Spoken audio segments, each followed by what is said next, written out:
Got us rolling right now. Yeah. Hey, everybody. So this is actually a very special occasion for me. So, I mean, as if you can tell, he's an NBA player.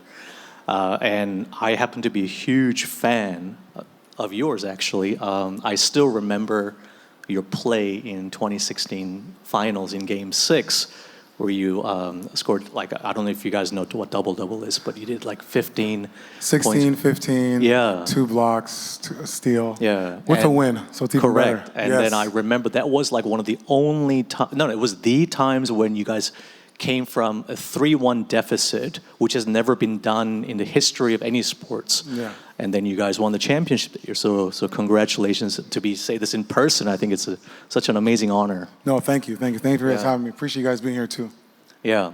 So, you know, you're obviously an NBA legend, and, you know, you've achieved at the peak that anybody aspires to. So when you hit that point, like, how do you decide, okay, like, you know that at some point you'll retire, and athletes tend to retire a little bit earlier than most other professions. So when was the moment you wanted to sort of like, okay, what should I do with the next phase of my career? Like, you know, I want to do something meaningful that kind of rivals the intensity and the work ethic that you put in.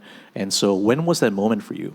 I mean, for myself, it wasn't until probably like year 10. I think at the end of the day, the problem in our sport, and I think in sports and entertainment, is that guys don't realize how quick that storybook can end, right? I think one day you're winning a championship, and the next thing you can go a couple of years, and then your career could be over, right? And I think for us, we got to do a better job preparing for what's next. And I think for myself, it's always about, you know, like you said, I've achieved greatness in terms of winning a championship, but how can I get into this next phase and chapter where I'm going to have that same burning desire and that sensation to get up every morning to want to be the best, right? I think that's why we're all here, right? We want to be the best at whatever we choose to be in. And for myself, my calling was to get into crypto and Web3, and I've been super excited about this journey I've been on so far. Yeah.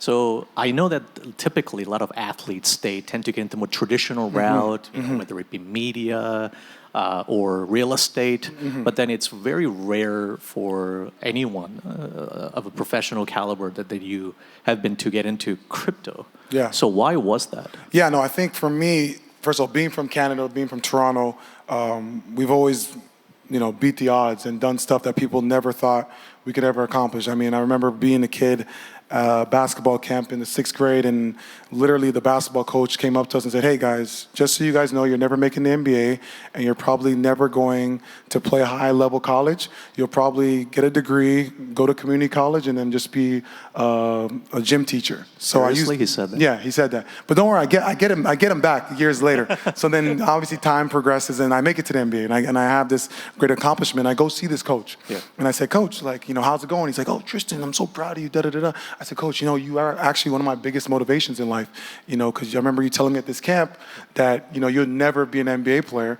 And then, you know, now that I'm an NBA champion and then I'm an NBA player, like, thank you for that motivation. And you should have saw his face. He was stoned, like he almost looked like Casper the Ghost, like he just saw someone wake from the dead. But to say that, to round up everything, is that, you know, I've always wanted to do stuff that's different from the rest, right? I think, like you said, a lot of guys get into, you know, whether it's real estate, whether it's doing podcasts, whether it's doing sports broadcasting. I think they do that because it's what's comfortable and it's what the masses of guys that are in my position do. And for me, it's like, no, let's do something that no one's ever done before, or get into a space that makes people from my walk of life uncomfortable, right? Be a pioneer. And I think that's kind of what the nature of what crypto Web3 is, like being a pioneer in a space that a lot of people have their mixed feelings about. Some people might not, some people might think it's a scam. Some people might think it's not here to stay. So for myself, it's like, why not grab the bull by its horn, be one of the first from my walk of life to get into the space and really dive in and understand you know, what this digital asset and digital financial freedom is all about. Mm-hmm. Yeah, that's pretty awesome. But I guess my question then becomes, you must have also identified a problem that you would like to solve. So, for example, what did you see was the biggest problem when it comes to, let's say, sports and its relationship with fandom? Is that something you noticed that, like, oh, that could be a lot better? Yeah, no, I think what our purpose what I feel like my purpose in life is always to be, how can you make your everyday life better? I think that's what, for us as human and mankind is, I think that's what we strive for. So for me, the low-hanging fruit is definitely in sports and basketball and entertainment, right? So, everyone always preaches about how important the fans are. Like, they say you're number one to us. Without the fans, we are nothing. Yeah. And it's true, but it's why don't we put our money where our mouth is, right? Really give fans the opportunity to have a voice. And in terms of from a basketball level, really dictating the level of talent. Really, it's crazy with these owners. They all of them are on social media, by the way, and they all read the negative comments, right? Like, I know owners that literally would fire a coach because he gets scrutinized about the hire, right? So the way I look at it is that if these ownership and these teams are looking to the community, you guys, and your guys' opinion on whether it's a player or a team, why not look to you guys for the same thing in terms of something positive, right? So for me, it's like, how can I bridge that gap and elevate the community to really have a voice and really challenge those that are in the suits and ties? If you're really as good as you say you are, let's put it to test. So right now, do you think that the current players have that kind of relationship with fans right now before you try to implement whatever it is that you're trying to implement? Well, I think right now it's tough right now, right? I think the most integration or the most interaction that we have with players and fans is whether guys go on live stream. You see a lot of guys doing the Twitch, the social media thing. But for me now, it's like, how can we take it to the next level, right? How can we really let the community really show the value of what the players are, right? Really determine, like, everyone knows how great the LeBron James, Luka Doncic are of the world, right? But it's about, there's some people in here that might think Drew Holiday is just as important as Jason Tatum to the Celtics, to them winning a championship. And it's those people in the community that we want to empower and really, like, put on a pedestal and elevate. So maybe tell the audience a little bit about that, what you've been working on, Basketball.fun. Yeah, so I'm in, right now it's called Basketball.fun. For those that are in the space, so imagine Football.fun.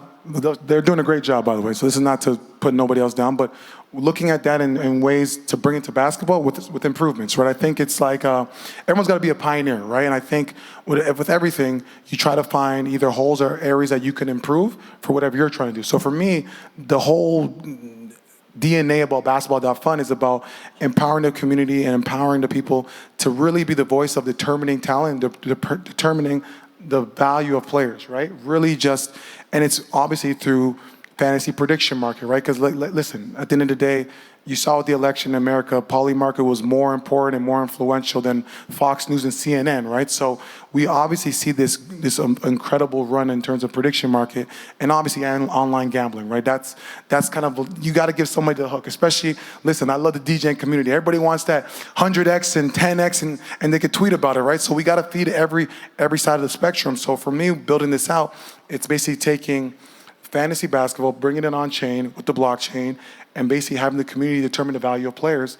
And at a prediction market side, we're not just, the problem I have with sports media is that they never like to rock the boat too much, right? You got Stephen A. Smith, he'll give his opinion about something, but he's never gonna really dive in and give the truth about what the hell's really going on in the sport. And for us, what we're trying to do from the prediction market side is really ask the questions that you guys really want to know. Like, is Kyrie Irving coming back this season after an ACL? Is Jason Tatum, he already just made a quote that he does not think his season next year is a write-off.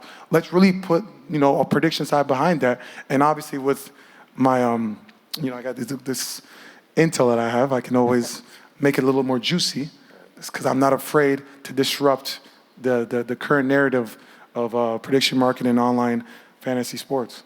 I also got that impression that, as a fan as well, that the sports media, just like the mainstream media, they have this like vested interest to sensationalize something, have their own agenda almost. So from the player's perspective, when you guys look at that, you just want the direct relationship with the fans. But how does that make you feel when you get almost like misrepresented in the media?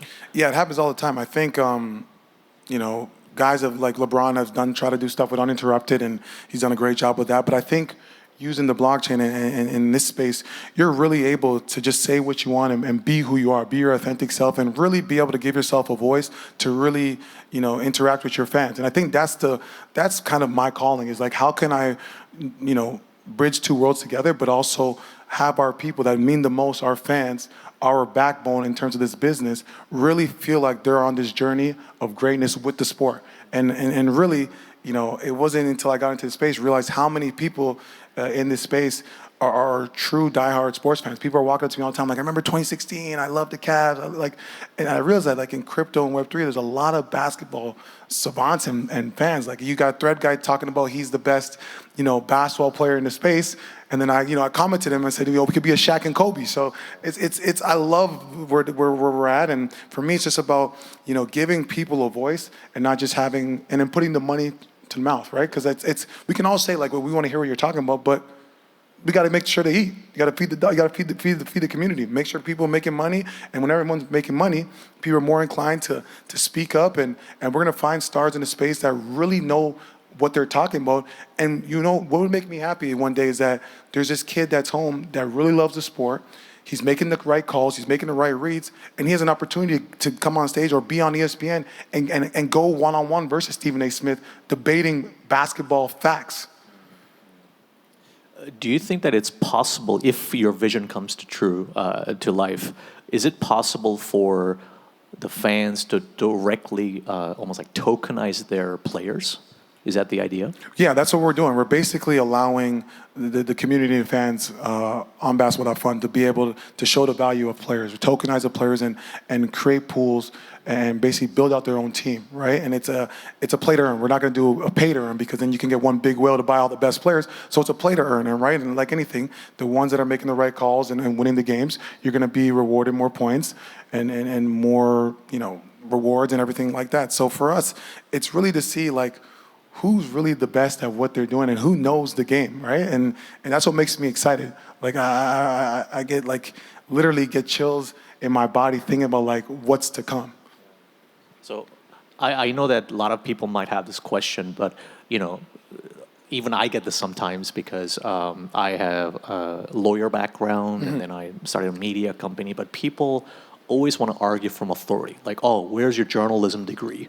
Oh, you don't have a technical background, right? So, like, does that mean that we can't do anything? But how do you deal with those kind of criticisms? Like, well, if you're not a technical founder, but to me, you have what it takes to build this amazing thing because of your lived experience.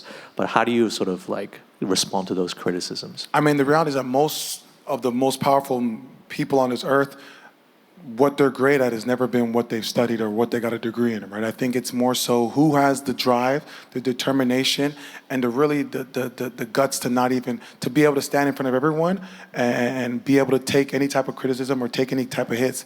And obviously for myself, one thing about me is that when I'm building out a team, I know I'm not going to be the smartest one, but what I can bring is certain things to the table. So for myself, I've had a great opportunity to add Herman Narula, who runs Improbable, that has helped build Somnia, and his background in terms of from the gaming and tech side has been out of this world. So for me, when I'm building this my form of the Avengers in this space, I'm going to find the best. I'm going to find the best devs. I'm going to find, the analytic guys. I'm going to find guys that the design. Like, one thing about me, if I'm going to do something, I'm going to go 2 feet in, and I don't mind doing whatever it takes to build the best team possible, because I don't know everything. I can't do everything. But I put the ego and pride to the side and know when you need help and who to go ask for it, and be able to be vulnerable.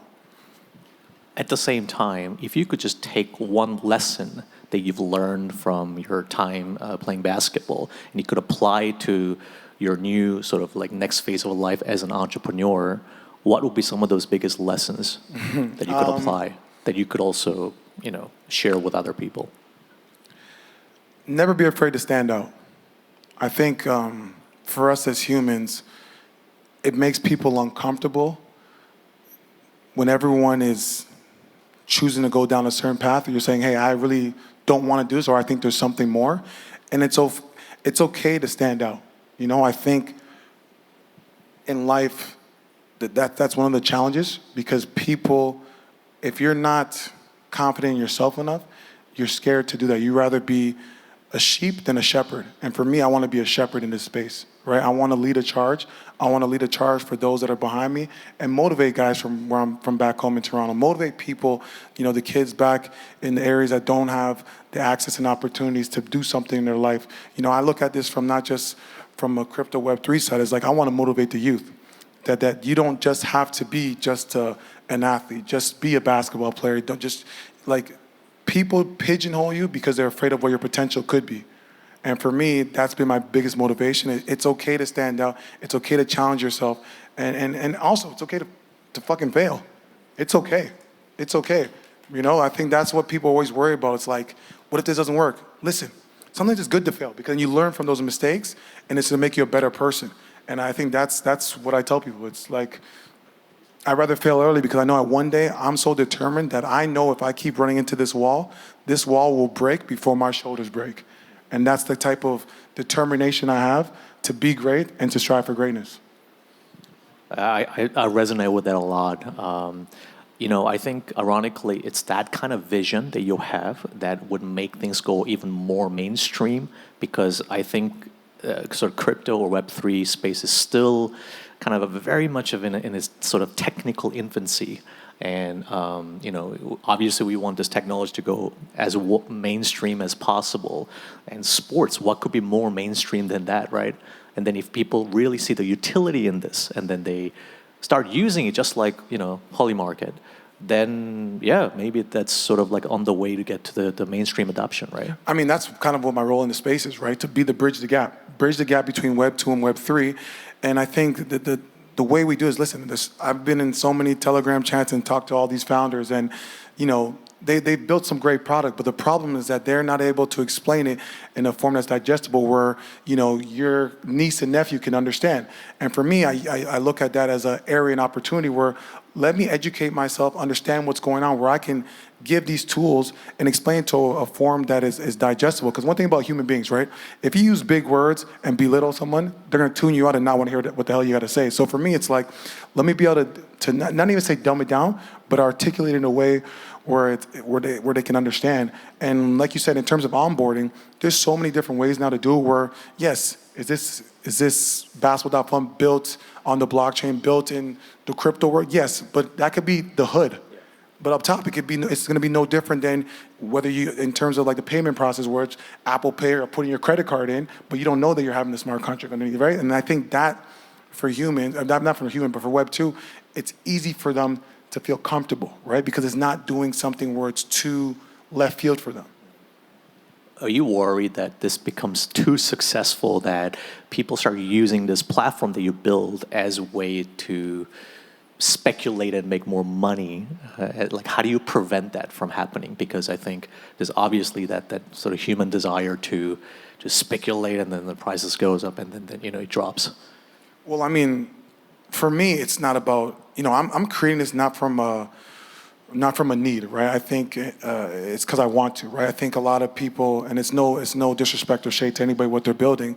I've been very fortunate and blessed to be in a position where I can do what I want, which makes me happy, right? And I know, as you said, like at the end of the day, everyone's like, token go up, token go down. And for me, it's like, especially early in this project, I'm not going to let a token determine the value of my project, right? The way I want to do this is basically having it grow organically and letting the community eat, right? I truly believe if the community is eating and making money, that's going to make the motivation. Like I'm a big pay it forward type of guy, because I've come from nothing, right? So for me, it's not about, and the problem with a lot of people that came in this space and celebrities was they were extracting. So for me, my motivation is to be, no, I'm not doing that, because I don't need to. Right? I'm in this space because I actually see the vision. I actually see what everyone's creating and building, and I actually just want to help onboard and make this part of our everyday life. How do you think that'll impact sort of the future of future athletes, up-and-coming athletes that are, they need to establish themselves and they want to build a direct relationship with their fans? How do you see this platform evolving, let's say, in the next 5 years? Yeah, I mean, I think it's not even just this is platform, I think just the space with crypto, right? A lot of my teammates now, they'll see me during the season being on Aerodrome and bouncing out of a BTC USDC pool, and they're like, man, what do you do? I'm like, yo, I'm yielding, man. Like, I got to make sure I stay in range. So, but like, there's the fact that they're asking those questions means I'm grabbing their curiosity. And like you said, when you have product that has success, it's easier for those that are wondering or curious to feel comfortable jumping in the fire with you, right? Because like most people, they're like, especially athletes, are like, all right, bro, let's see you do it first. And if you have success and it looks good, then I'll join as well. So for me, I'm okay being a pioneer. I'm okay, being the first in line. And wherever we land is wherever we land, but I'm okay doing that. I interview people for a living. That's what I've been doing for the last 10 years. So I definitely met a lot of interesting people. And there's a question that I always like to ask everybody, and that is this winning mindset, like this pursuing greatness, which for some reason a lot of people can't relate. But I've always had that mindset, so I always ask them, like, hey, is that something that you're born with, or is that like a whole nurture versus nature type of argument? Where does that come from for you? That wanting to just win and give value and then pay it forward, because you just said you came from nothing. Yeah, I think it's just my upbringing. I mean, my mom worked 3 jobs. She was a school bus driver, was bagging groceries, and babysitting on the side. So for me, I think just that desire of just making my family proud and just determine whether it was, I moved away from home at 16 to go to boarding school. I left Toronto and moved to New Jersey to boarding school because I understood what the goal was, and was to basically take care of my family, and I was okay sacrificing everything for the potential. It doesn't mean you move away, you guarantee make the NBA, but I'm willing to make that sacrifice, and I think that's that type of DNA you're just born with, or it's something in your environment and community that brings it out of you. Don't get me wrong, there's a lot of successful people that don't have that burning desire and fire in them, and they can be successful and make millions of dollars. But there's some like that 1% of greatness, right? Like if you look at the Tom Brady's of the world, the LeBron James, like those people, like they have that 1%, and it's kind of like a psychotic, can't explain it. You're so good, why are you still doing this factor about them? But they don't care about the what comes with their success. They love the grind and like the pain and suffering of trying to reach the mountaintop. And I think when you have people like that, like, give me the hardworking guy over the talented guy, because hard work beats talent when talent doesn't work hard. At the end of the day, you could be talented, but I know so many more talented basketball players than myself, but they're not even playing anymore because they didn't have that it factor and that desire to show up every day and be professionals. So give me the hardworking motherfucker. Sorry for my French, guys. I'm just very honest. I love that. And then I personally get very inspired by someone like you who's achieved greatness and then go back to square one, being an entrepreneur of all things. And then just love hearing about your mindset. I have no doubt that you will take this to the next level, and then hopefully we achieve that sort of a mainstream adoption. So thank you so much. Let's leave it at that. Yeah. Thank you guys so much for being here. I really appreciate it. Safe travels, everybody. Thank you.